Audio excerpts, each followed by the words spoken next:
If you're a seasoned Batman gamer, you may remember Arkham Origins releasing with a second disc back in 2013.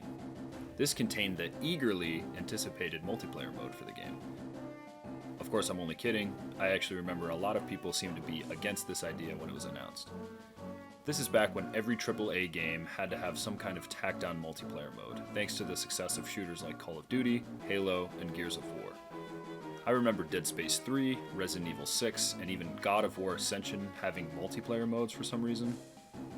Now, Arkham Origins multiplayer wasn't anything amazing, but it was an early example of an asymmetrical multiplayer game. The majority of players would compete in a cover-based shooter as either a Joker or Bane thug, while two lucky players would be able to pick off those thug characters as Batman or Robin. From what I recall, the player count was low, even at launch, and the population never really increased much. With no friends who bought the game, and me not being able to afford 12 months of Xbox Live Gold in high school, I only ever got into a handful of online matches.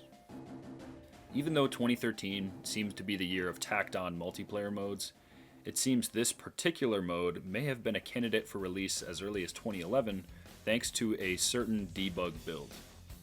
Released on Hidden Palace this year, I present to you Batman Arkham Gangland.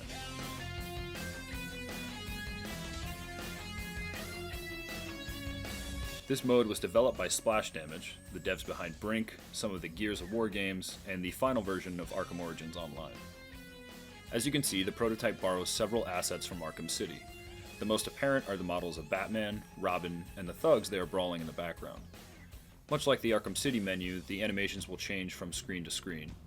In addition, the icons, sound effects, and theme music are all borrowed from Arkham City. The only truly original option within the game is the customized loadout selection. While obviously unfinished, this menu is not seen in the single-player version of Arkham City and features UI elements unique to it, especially when compared to the final released version of Arkham Origins multiplayer. In this menu, you can swap team factions and browse some of the cosmetic options, but everything at this stage is very much a placeholder. The rest of the build consists of the options menu and the ability to enter a lobby for either the Chem Plant or Blackgate. I'd love to jump into a match and show you the actual game, but there's only one problem. I can't get the game part to work. When you select Quick Match, the game just tells you to connect to Xbox Live, and because this debug build is running offline, we can't really do that. Being on a modded Xbox 360, we have access to something known as the Aurora Dashboard, which gives us a feature that can basically allow us to fake Xbox Live to get past checks like this, but unfortunately all that did was kick the menu into a loading loop of sorts. I was interested to see if anyone else had gotten this working, and so by googling Arkham Gangland, I was brought to this particular Reddit post. Apparently a leftover of the Arkham Gangland era of development was found in the files for the Arkham Origins multiplayer mode. It appears to be some sort of title card screen. Maybe this was the final name for longer than we previously thought. Scrolling down the thread reveals a link by user Back to Life.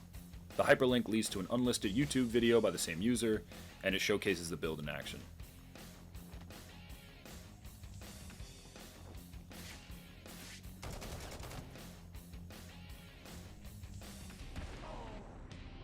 Now, I'm not going to show off all the footage because I want to give credit to Back to Life for the work they put into their video, so if you want to watch the whole thing, Back to Life's video will be in the description.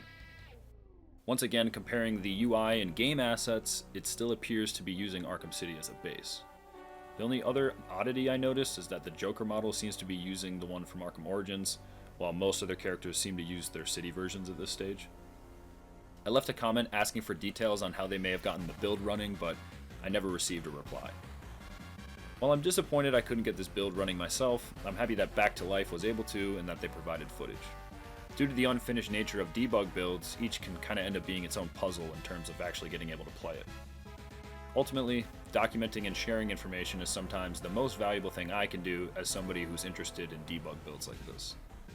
If anybody has more info about this or is able to get it running themselves, let me know and leave a comment below. Thanks for watching.